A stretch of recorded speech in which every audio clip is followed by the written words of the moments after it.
was just so hard financially. There was a point where I couldn't even afford a bus ticket to go to my club or the training. It was worse. And Canada has very strong winters, very cold. And it was like -20, -30 for 2 years. I cycled in the winter just to save the bus money. And I did it. And a lot of my friends know this, and a lot of my friends have seen this. And these struggles made me who I am today.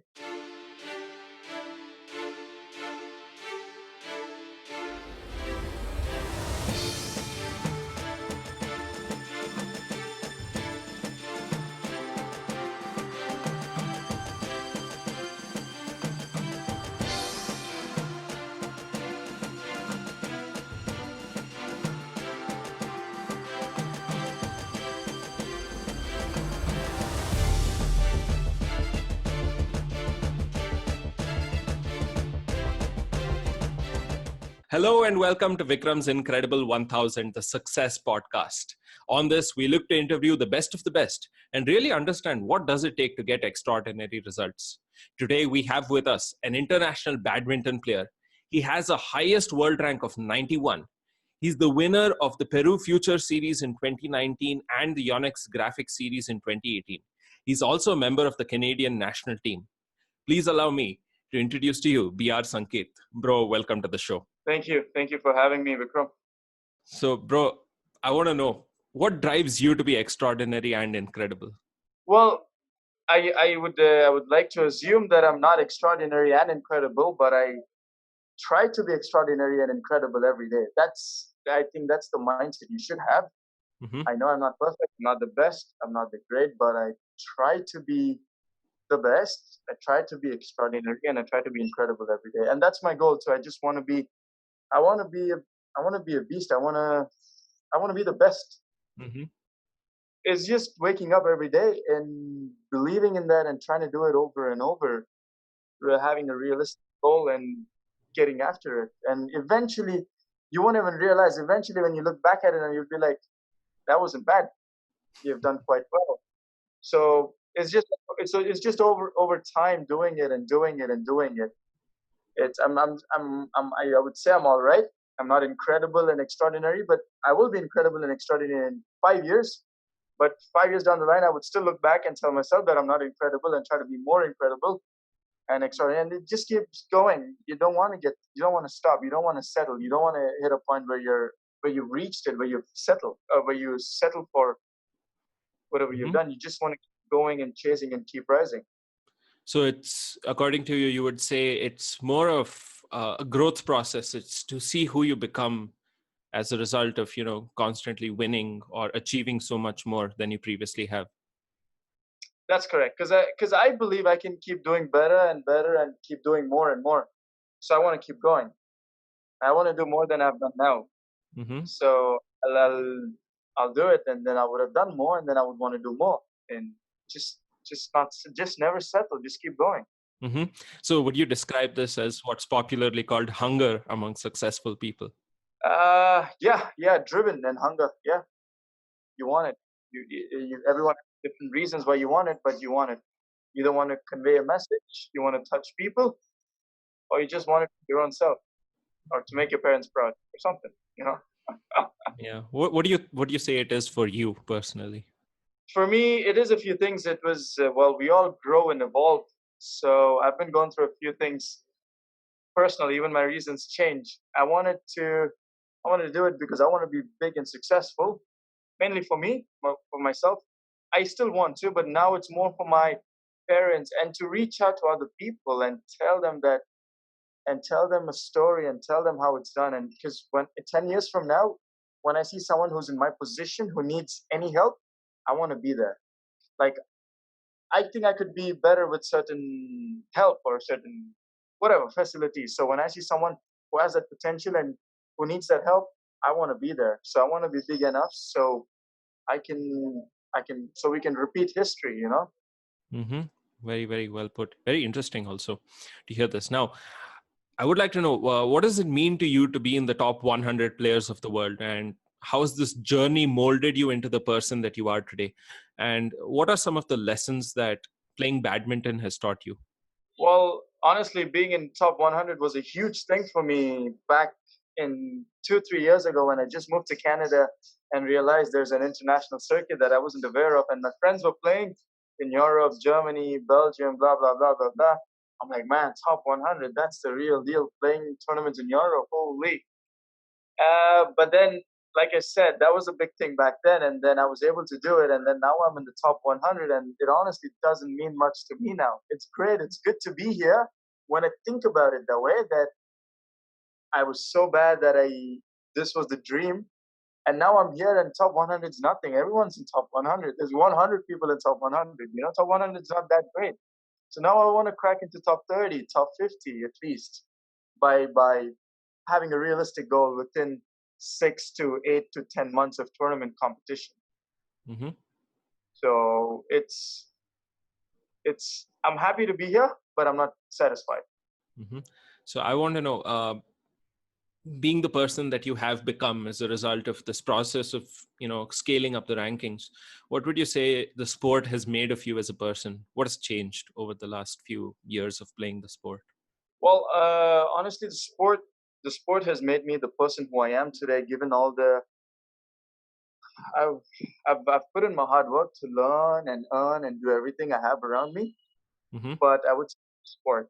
I dropped out of school when I went to Canada, and then I dropped out of, and then I continued school, and then I got into university, and then I dropped out of university as well for the sport. And it has made me a person who I am. I mean, education's gotten me a long way. I still believe in education and knowledge, but the sport has molded me in a very strong way, given me everything I have to, then made me who I am, from traveling, from training, from losing, from winning, from having goals and not achieving it and failing, from having goals and achieving it, and from one day going one day like, I can't even get this, to next day, damn, I nailed it. To just snap back from I can't even get it to I nailed it. It's taught me a lot. So it's a process. Mm-hmm. Mm-hmm. So it's this entire roller coaster of emotions that you feel like most people, especially, when you're playing at that level, you go through, and ultimately it does shape you in a unique way. What would you say are some of the key lessons it has given you? What has it taught you about life? Well, it's just a growth process. It's just to put it down, to break it down, you just see yourself over a period of time, in weeks or months, and you see the growth, and anything you doubted, anything you thought it couldn't be possible, we're all coming together. And personally, talking about badminton, it's an individual sport. You're alone on the court. Sometimes you don't even have the coach, and some of us who compete internationally, professionally, by ourselves, without a team and without a sponsor, you're all there by yourself, staying alone, flying alone, traveling alone, playing alone. So you got to be a very selfish person, in a good way, not in a bad way. But when you get on court, you got to be a real selfish guy. And in training, it lets you inculcate that mindset and mentality, which has definitely made me a stronger person, and just pushed me beyond what I could think for myself. Because there are so many times I've stuck at a certain level. We're all stuck at a certain level, and we just can't grow. We can't get that exponential growth in our life. Like, it's a small growth. So when you want to get that, you're just constantly thinking how, why, Mm-hmm. and you get that answer. And badminton has helped me get some of that answer, because it's an individual sport. You're all there by yourself. You got to figure it out for yourself. I mean, you could say I don't have the opportunity. The other guy has a team. He has a coach. He has 10 staff member behind him, but nobody cares. They only care who wins. So you just got to eliminate everything and figure out what you can do for yourself to win. So you just isolate from the rest, and it's just you. So it's taught me a lot of these things. You know, it's just this particularly to the sport, but you can take this and apply it to anything. You can apply it to business if you're stuck. You can apply it to life. You can apply it to school, mathematics. I don't know. You can always apply it everywhere. It's life, right? Mm-hmm. Beautiful, beautiful. I mean, just these, few minutes that I'm speaking to you, clearly the perspective shift It's very different from what most people, I think, go through when it comes to, just the whole aspect of doing these things on your own.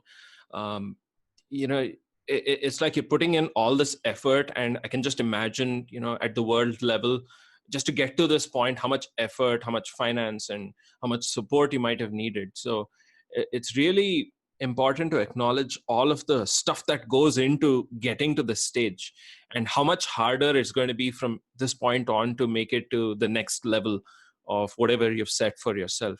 And clearly, from whatever you've shared, there is a lot to learn just from the sport, and what it allows you to become as a person. Now, uh, with all of that said, I want to know, what were some of the things that you did very early in your career that you feel allowed you to grow to this stage? What were those key points that you feel were really the things that allowed you to build a strong foundation that have allowed you to progress to this stage?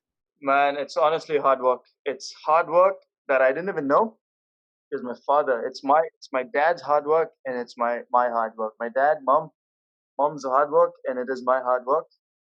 Um, I would do training at 4 to 6 a.m. in the morning. No. That's now. Back in the day, it was 5 to 7 a.m. in the morning. Go to early morning tuitions, 7 to 8, and then go to school 8:30 to 3, and then from 3 you go to training again until 5, 6, and then you come back home, and then you go for another tuitions in the evening until 7, 8, and then you repeat and repeat and repeat over years. I didn't even have time to eat breakfast. I used to eat breakfast when my father's riding the two-wheeler sitting behind. And this is a true story, and I've done this for years. And not when I was a kid, and this was when I was studying 10th, preparing for my board exams. I had to take so many tuitions at 7 to 8, and my school starts at 8:30. Go from Baswangudi to Indranagar, and then eat breakfast while my dad's riding the scooter.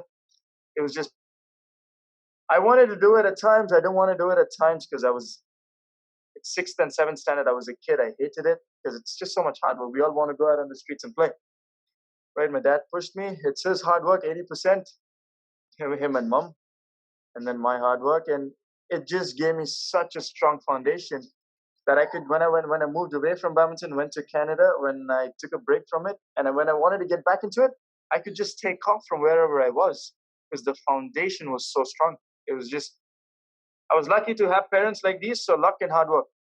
I mean, hard work and luck. Really cool. What do you feel were some of the struggles that you faced along the way to get to this point? Any specific struggles and points where you felt like, oh no, I don't think this is for me, maybe I should give up? And what pushes you on? Honestly, I'll go towards from the recent to the latest, from the latest to the oldest, if that's Mm-hmm. the right way to say it. While competing internationally for Olympics, which has only 32 spots in men's singles, is hard. It needs a lot of financial. You need to travel to 20, 30 tournaments, 30, 40 countries. So last year was very hard financially and training. I couldn't find a steady coach to be with me, support me, and train. There's politics everywhere. There was a bit of bad luck with me as well. I couldn't get a solid training or a club to train. And I was on the run. I was training in Europe. I was training in, what was I training? I was training in Denmark. And then I was training in Canada a bit. And then I was training in India a bit. I was on the grind. I didn't have a home. I didn't have a base. And with all the Olympic qualifying pressure and not doing well, having someone ahead of you, adding in more pressure for that. And that was that. Financially, training, club. These were some of the trouble I faced recently. Yeah. Previously, what do you feel that, what were some of the events specifically that you went through? I mean, were there any specific losses, or were there any specific events that you can think back to where it really made a strong impact on you and really pushed you to want this a lot more? Because a lot of people, whenever they face these challenges, whenever they face something of a challenge, either personally or professionally, they feel like giving up, or they feel like stopping.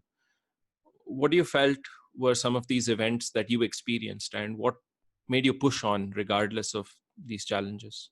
Well, the hardest challenge was when my parents decided to move to Canada, leaving everything here. And it was very hard to move to another country with nothing.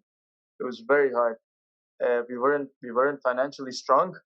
Not a lot of people know about this, nor do I share it with anybody. I would say nobody knows about this, but I think they're gonna find out sooner or later. But yeah, it was very hard financially to find a club and to do training. It's very expensive there. I was lucky to have a club that came up and supported me and helped me a lot with my training. It was KC Badminton Club. But at that time, you were training twice a day, 6 times a week here, and you go there and you're training 3 times a week because that's the system they have. And it's very hard. And if you need more training, you got to pay for that. And it was just so hard financially. There was a point where I couldn't even afford a bus ticket to go to my club or the training. It was worse. And Canada has very strong winters, very cold. And it was like -20, -30 for 2 years. I cycled in the winter just to save the bus money. And I did it. And a lot of my friends know this, and a lot of my friends have seen this. And these struggles made me who I am today.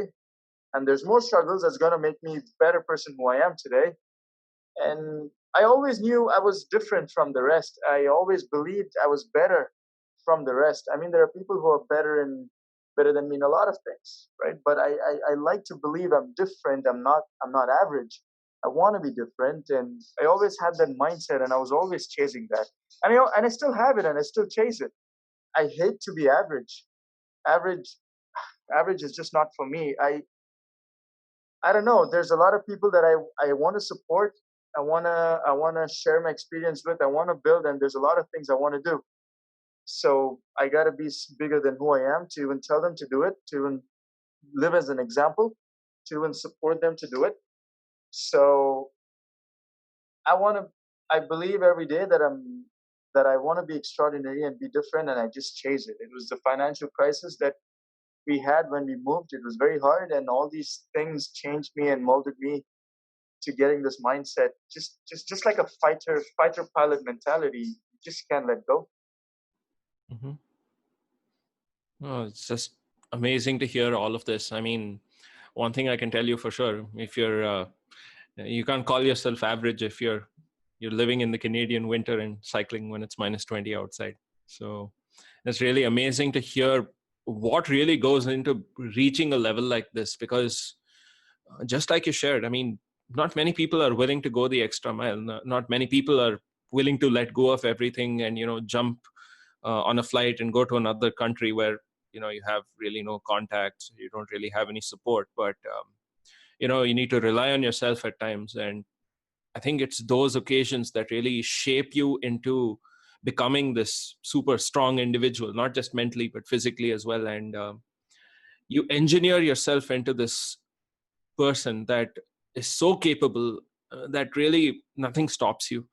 And I think the way that you have really summoned up the strength under these circumstances, it's really, really commendable. So congratulations on that. So I want to know, uh, um, with with support being such an important factor, with finance being such an important factor, what would you say are some of the other resources that are needed in order to reach a level like this? How do you go about achieving your dreams? What are the other resources that play a role in reaching this point, and how would you say you acquire them? Well, honestly, for a very long time, I grew up with bare basic minimum, just training and a lot of support from my parents and pushing me. But lately, I've been granted the opportunity to access so much of these. I've been training in India lately at the other pro badminton academy, and it's just great. I have a strength coach, I have a masseuse, I have a sports psychologist. I'm also going to get a sports nutritionist now. And there's more than this. There's so much more. I just started off here with good training with a good coach. I mean, I want to say a great coach who's supporting me and having a plan and program and just the knowledge to what you need to do. It Hmm. starts with that, and then it just branches out into these smaller definitions. It's like nutrition, for example, right? It's good, it's fine. I never had a nutrition for most of my life. It's not that I'm like big fat and I'm slow. No, I'm fine. I'm in great shape. I'm quick. I'm fast. It's fine. But really, when it comes to matter, is that at that 1%, because when you're at the top level, the difference is at that 1%. And that 1% every single day makes a difference. At 1% more food, but 1% better food, 1% better sleep, 1% better corrections, or 1% more tactical corrections, 1% better mindset, and this 1% every day at the end of the month. Let's put it as 30%. It's not the right way to put it, but look at it as 30% or 10%, and that's a huge thing. Right. So lately, there's so much more to than just basic hard training, and I've been going through that, and I've been disciplined. I mean, I am disciplined. I am a very disciplined person, but there are things where I'm not disciplined, where I let it go and I come back and do it later. Sometimes I'm tired and I wake up late for morning training and I don't meditate. I want to finish my morning training, come back and meditate. But this 1% discipline correction might work your brain memory, your brain muscles, might trigger you in something that you don't even know. It might help you tomorrow, or it might not even help you. But you want to believe in that it's the best way to do it. It's going to help you, and you need that mindset. So there are a lot of things like training, nutrition, mindset, better understanding with what you need. You need more training. You need more rest. You need more food. Just these small corrections. So all these are very essential. A coach, sparring players, sports nutritionist, everything that a sports need, a sportsman or athlete needs, or a sport that needs in general for an athlete. I would say everything at a smaller stage, it really doesn't matter, right? You're playing under 15, under 17, under 19, it's fine. Whoever can run longer, whoever can hit harder, you're fine. But now you're competing, you're 20, 22, you're competing with 24, 25, 30, 28, who are still good. And they have years of experience behind them that they bring on court. You got to bring something better than them. So all these aspects, small technical aspects for anybody counts, right? Some super profound information there. It's really the little things that matter at the world stage. That's what you're saying. Correct.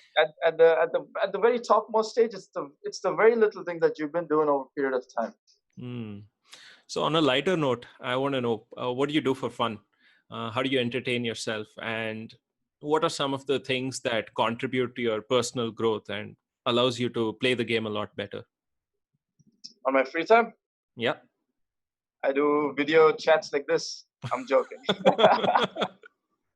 Well, not ones like this, I can tell you that, where we dive super deep into what you've been going through. Yeah. Well, I have unique interests. I like to go out. I go on a lot of drives. Driving and listening to music is the best thing I can do. So a lot of my friends love me because I drive them a lot everywhere. So I love driving. I love riding. I love riding. I go out to the racetracks and I ride and I race and I love it. It's just that focus.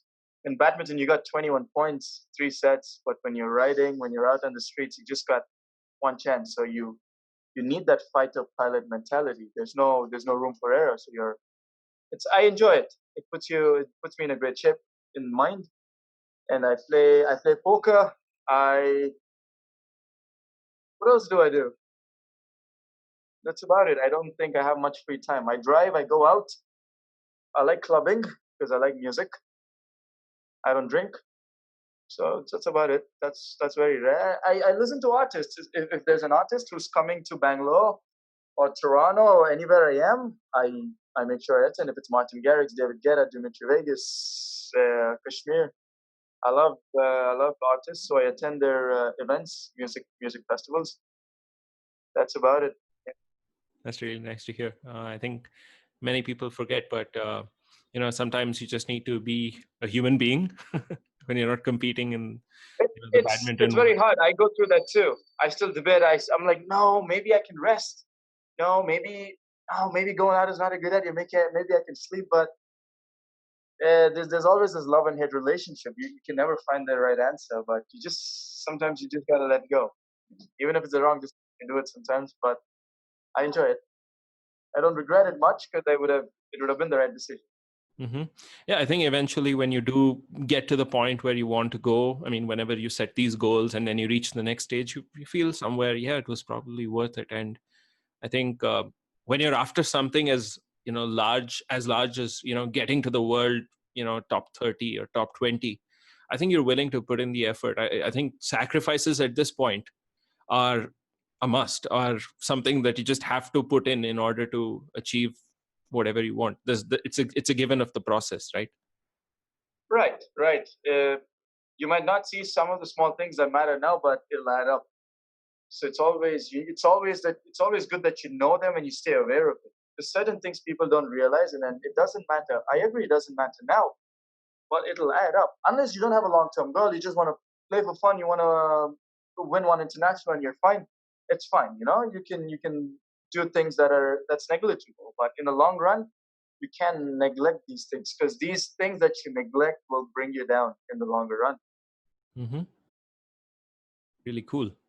I want to know, who are some of your role models, and do you emulate some of the things that they do? And what are a few things that you've done that continue to contribute to your performance? And what have you learned from all of these guys? Well, honestly, I never had a role model for a very long time. Do you mean role model in badminton or in general in the world? In general, it could be in badminton or it could be in the world. In general, in the world, I look up to very successful people, um, like Gary Vee, Ty Lopez. Just at the top of my head, these two are the really big people that I look up to now, especially Gary Vee. Do you know Gary Vee? No, yeah, definitely. I don't think there's anyone who's listening to this who probably hasn't heard of Gary Vee. So yeah. Yeah, yeah. Lately, it's been a lot. So I look up to these people because what have I learned from them? There's a lot. There's a lot I've learned from them, but why do I listen to them? If that's your question, it's just always good to surround yourself with possibilities and true stories where people have made it and people have become successful. You just want to keep listening to that, and you will believe success is possible and success is doable, because you're just seeing success. You're listening to success. He's made it. He's made it. He's made it, and you believe that I can make it. So I do that, and I do try to imitate and learn and implement a lot of their actions in day-to-day life, starting with the smallest things. In badminton, my role model would be, not until very lately, or not until a year or two, I would say HS Pranay, my role model. Well, he's been going through a lot of tough times. He's a great player, such a consistent, great, smooth player. But it's just bad luck for him, where he goes through so much injuries, and then he comes back like he never stopped, right? Like, he's so consistent, and then he's there. He's just there. And lately, Kashyap is doing so well. He's had the biggest comeback of his life, I would say, and he's doing super well at this age, and that's just huge to believe. And something like that, where he was doing really bad a year ago, 2 years ago with injury, and now he's just killing it. So that's another thing. Like, 2 years ago, we were like him, maybe 40, 50, 60 in the world. And now what? He's in top 30. So it's possible, it's doable. So Kashyap and Pranoy have been I look up to them lately. Mm-hmm. Yeah, it's really cool. So, I mean, injury plays a huge role, and there are many setbacks that one experiences in their career. What would you say are some of the ways in which you bounce back from, times like these? It's honestly being very strong mentally. You just, as long as, well, I haven't gone through a lot of injuries. I've only gone through one major injury.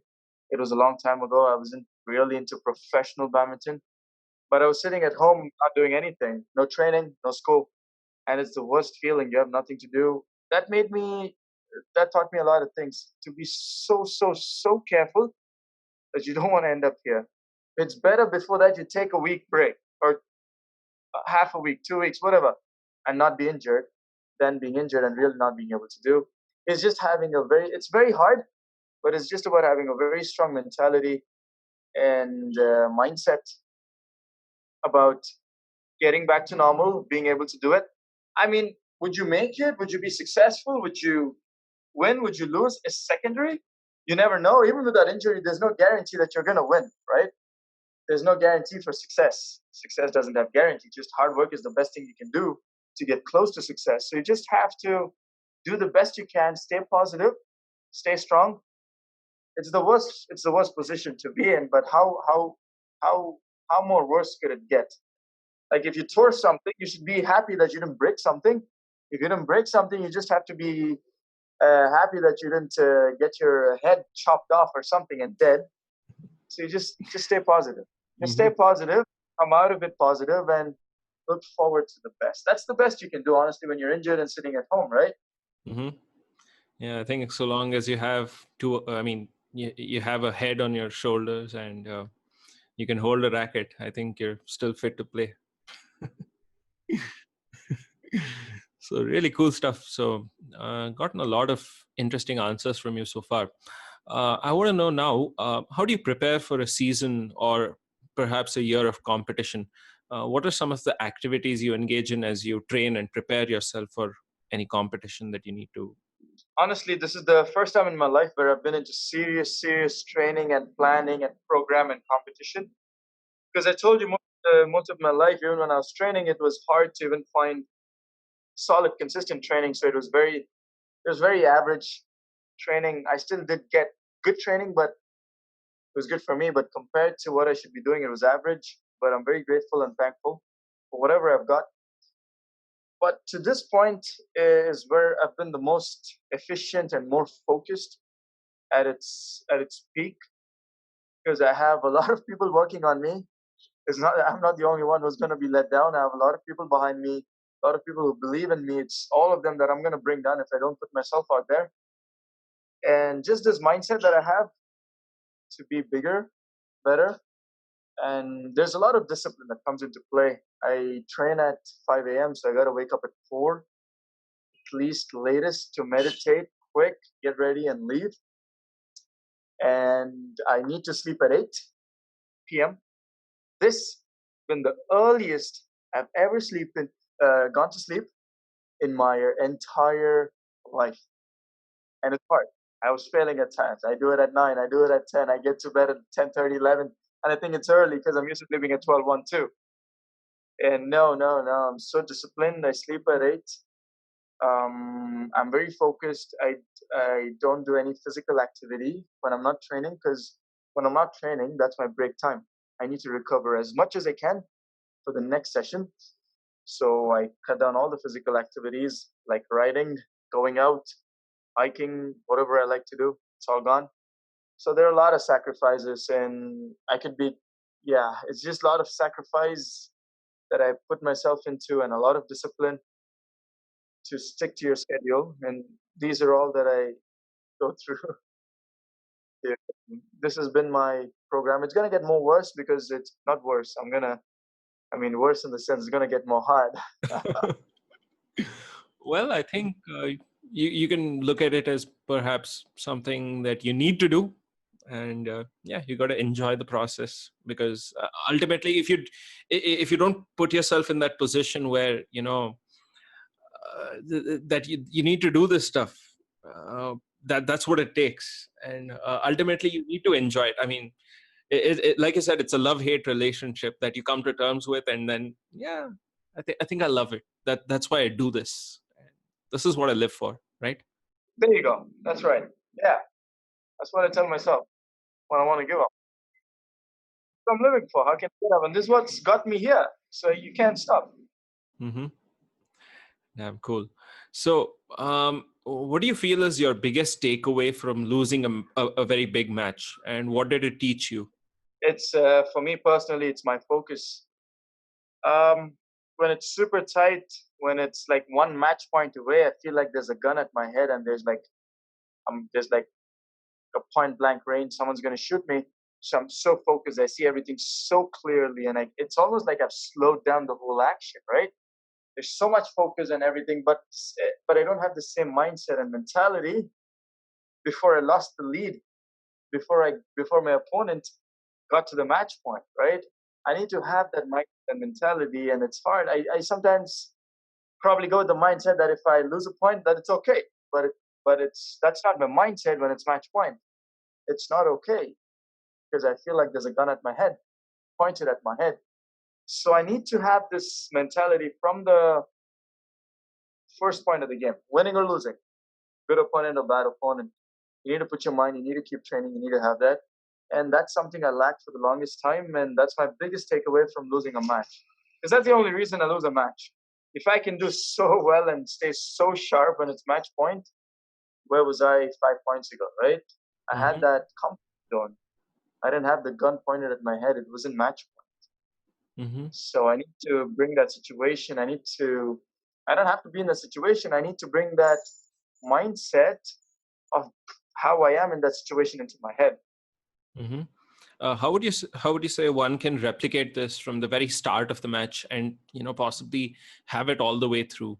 Because typically, whenever we start a match, we need to physically prepare ourselves, get ourselves physically and mentally in the zone, and then eventually you get into the rhythm of the game, and then you're able to you're going to be in a position to bring in those rallies, and you need to really fight for the points. So just through the match itself, it's an entire learning process. What would you say are some of the ways in which you bring in that strong sense of focus right at the very start, and then kind of build it up until the very important moments? It's nothing but training. We all train physically, but how many of us train mentally? Right? This is a mental aspect. It's all about mental training and just putting your mind in that situation, sitting down, visualizing the worst situation. How would you react? Sitting down and visualizing the best situation. How would you react? Sitting down and visualizing a decent situation. How would you react? What are your decisions? What would you do? Putting your mind in that situation and training your mind Mm-hmm. and getting your mind ready to start with that mindset, or to start with this mindset, to having that ability to snap in and out of what you want to be is so when I start the match, I want to be in that mindset, and it's hard. It's hard. It's love all. The game just started. You think, yeah, I'm gonna be in like a position where there's a gun pointed at my head? No, I got 21 points. I got 2 more sets. It's hard. No one's. It's not that easy to get into that mindset of survival. But it's when it's match point, you're in survival mode. So it's about just training your mind to get into that mindset, and that's gonna help you get to the mindset and achieve the mindset and the mind state that you want. A lot of people struggle with their self-belief. They don't believe that they have what it takes, or maybe the player is far better than they are, and they lack they lack the skill set at that point of time. So what would you say is, what's your recommendation for people who find themselves in this situation? Because I know there are times where you've probably seen the situation as, I don't know whether I have what it takes, or I don't think I can do this. But then something pushes you over the edge, and then you actually end up doing it, and things happen very differently. What would you say is, what's your take on this? Well, honestly, I would like to put it this way, because when you spoke about a few people who think that way and this way, Mm-hmm. it's just you are what you believe. You are what you tell your brain. You are what you put inside your head. Mm-hmm. If you think you can, you're right. If you think you can't, you're still right. So it's just a matter of time. I've taught at places at times when I say I can't do this. It's hard. I can't, and I tell this to somebody who's my friend who believes in me or something, and then they tell me, no, no, no. Look at you. You're this. You're that. You've done this. You've come a long way. And then you realize, yes, you're not that bad. You just can't. You just can't achieve this or something that you're trying to achieve because maybe you just started, maybe you haven't tried hard enough, maybe you haven't done enough. That's it, right? But you have to know you have come a long way. Even if you know how to walk, you got to look back and see babies who can't even stand up. So you've come a long way ahead of a lot of people to be where you are. Like even if you're one of the most average players, there are players out there who are who are crying and trying to be like you, but who just like, I want to play and I just want to be little good, and then you're already little good without trying. So you've already come a long way. You got to see what you've done, and then you got to believe in what you can do more. It's hard. I know you can't get a certain set of skill, or you can't achieve something like you said. Our skill, maybe their skill is not as good as others. Maybe because they were working 10 hours a day. You don't know. Maybe they were super lucky. Maybe they were born that way. Maybe they were talented. You don't know. So you can't comparison is bad. It's bad. You can still look what you're missing from the others, but you can't feel lost because you don't have it. I can look at a guy who's a billionaire and be like, I don't have it and I can't achieve it because it's a billionaire status. You can't achieve it. But you can't tell that to yourself. Maybe he just got lucky, right? He hit the lottery. How do you know? Mm-hmm. Maybe he was born with it. Maybe he worked it because he worked 18 hours a day. And have you been doing that? You don't know, right? So you can't just compare skills. It is black and white. Skill is black and white. I get it, but you can't compare yourself with the other person with in terms of skill or something black and white. It's different. He can hit harder, but maybe you can jump higher. Now, who's on the advantage? You can't compare skill black and white. Maybe he can hit harder, like I said, because he's worked harder on that. So it's just about believing in what you have and trying to stay positive to make that better and hoping. And hope is the word. You need to have hope. Without hope, it's just hopeless. I don't know. It's useless. You need hope. There are days where that's something that I've also learned from losing a match.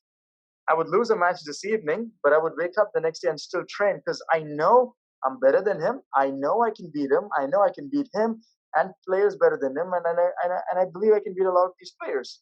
But they're in second round, they're in third round, they're in quarters, and I lost first day. So I have this hope and I have this belief. They might be looking good and having looks like they have more skill, but I still believe I can do better. I still believe I can attain and achieve that skill set. Right? So it's just in the mind. You have to put it in the mind. You can do it. The fact that you're even doing something and you see someone who's doing better and you're feeling discouraged, you're already halfway there to what they're doing. Imagine if you never even knew how to play the sport and you have zero skill set. It's almost an impossible dream. Now that you even have 50% of the skill set, there's 50% chance of success. So you just got to believe in that. Even if there's 10% chances of success, believe in that 10%. Even if there's 1%, believe in that 1%. Because we all know only 1 out of 100 people are going to make it. So it takes that 1%. So it's the mindset. It's just the mindset. And it's hard. And I see a lot of people, they don't have this mindset. They complain about school. They talk about school. To my juniors, to people who I coach or train or help. It's the mindset. It's just the mindset. Mm-hmm. Very, very beautifully put. I think a lot of stuff to take away from just what you've shared here. I want to know, on a more positive note, what's your biggest takeaway been from winning a match, and what did that teach you? Winning a match, eh? Not a lot of us think when we win, do we? We just celebrate, huh? Mm-hmm. Well, winning a match has definitely taught me whatever I spoke about, right? The hope, the belief, the mindset. It just answers to everything that you've been going through, and you've told yourself maybe that's not possible, maybe I can do it, or you've told yourself I can do it, I can beat these guys, I'm gonna beat him, I'm gonna beat players better than him. It just answers all your questions. For me, at least, it just puts me in a whole nother mindset, right? Just winning something, I'm like, wow, I was able to do this with just this, and without this. Mm-hmm. And that just puts me in a rock star mindset. I feel like a rock star. I feel great because it just answers to a lot of my doubts. We all do have doubts. I might be talking so much about positivity, but I doubt myself. I have doubts in other things. I doubt myself in a lot of things. But again, right after that, I talk myself into not doubting it and telling that it's possible. There's a chance in trying it. So winning answers all of these. Winning just answers all of these, and it makes me want more. Because once you start winning, you just can't stop. You want more. It makes me want more. It makes me more. It makes me more hungry. I win, and I'm back at it training like with more positive energies. There's so much more positive thoughts and positivity and better approach, better view, better mindset, everything. Mm-hmm. So that's really cool to hear. I mean, a lot of people, they call winning an addiction, and you can't really let go of that once you start to see those results coming in, the things that you've always wanted.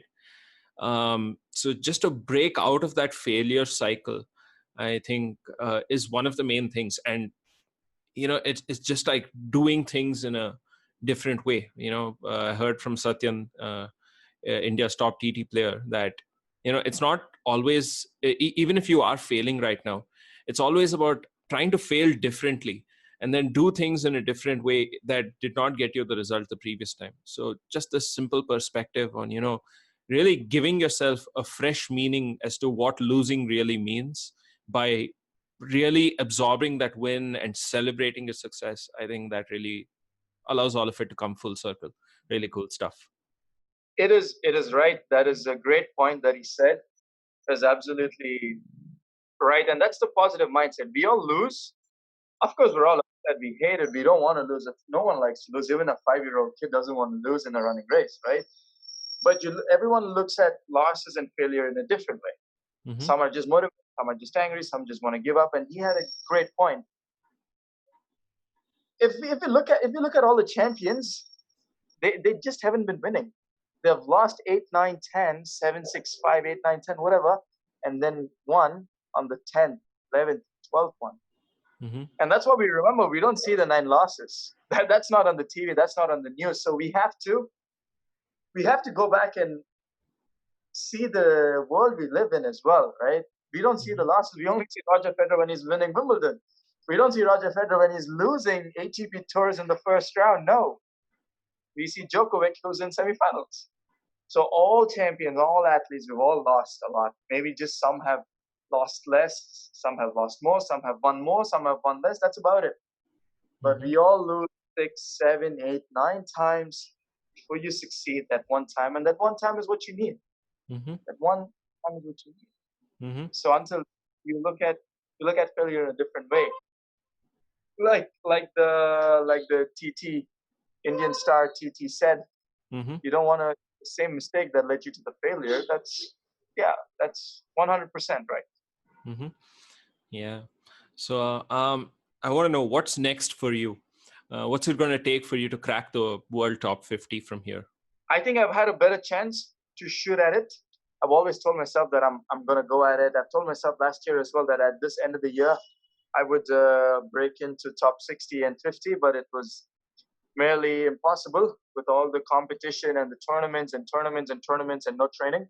Mm-hmm. So I believe Corona or COVID-19 has given me this chance and opportunity to train, to take a step back, to take 2 steps back and train, look into all the things that need to be built as the foundation, just like my younger days, so that I have a stronger outcome, and I'm getting that time now. So I've been putting in everything I can, every bits and pieces, from sleep, from discipline, from food, training, habits. Habits is the worst. You can learn something new, but you can't change a habit. So I've been working all of these to put myself in a much better place this year. I could say numbers. I want to be in top 5. I want to be in top 3. But I honestly don't know. I would love to be in top 50. I would be happy at the end of the year. But again, we're talking about maybe tournaments starting in November. So we don't know. Maybe it might not. I don't know. I'm just looking at breaking in the top circuit and being the athlete.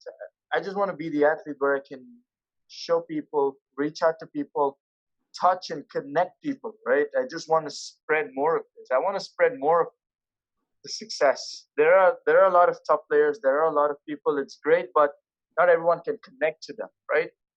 I don't know if it's rude or hard, but I think I want to be more accessible to people who are aspiring to be better. I want to be reachable throughout the world and show it's done, help people who can do it. And so I want to be big enough so I can do that. That's my goal. In badminton, in life, in business, whatever I'm doing, this is my goal, to reach out to people who are struggling, kids who can do better badminton, kids who can do better in school, better in business, better in finance, better in life, right? Be that example, give out a lending hand and help out to the world. Well, that's what I want to do, I guess, for now. I don't know, next year it might not be the same, but I hope it's the same. Beautiful, beautiful. I mean, the sense of contribution is really deep within you. I mean, Sankeerth, bro, you've really hit the nail on the head today. Personally, for me, one of the biggest takeaways that you shared was, especially to make it to the very top, just need to keep working on that special 1%. And like you said, maybe in terms of the actual game or the skills that are involved, there isn't that much separating you, but it's that crucial 1% that most people tend to ignore. And that 1% that you work upon every single day, and then you just keep getting better and better at that. That's what really, separates you from everything that you want to be and ultimately reaching the top. So really cool stuff. What I'm going to do is I'm going to link Sankeerth's handles down in the description below. Go follow him and give him some support, give him some love. And for the rest of you who really want to understand this topic on a deeper level, you want to dive into this understanding as to what it really takes to become successful, avoid failures, and really understand the science of success, join me on my next webinar where I'll be breaking all of this down and give you the skills you need in order to succeed at anything that you do. In the meantime, Sankeerth, bro, thank you so much for being here. Again, very, very valuable inputs. I think people who are listening to this are really going to take away a lot. So thank you so much, man. Thanks for having me. It was great. Yeah. So if you're looking for more of these in-depth conversations where we dive deep and really understand what it takes to reach the top at anything that you do, what's that mindset, what's the skill set, and what is that process that is really going to make you amazing and incredible. If you're looking for that, stay tuned for the next episode of Vikram's Incredible 1000, the Success Podcast. This is Vikram and Sankeerth signing off, and we'll see you next time.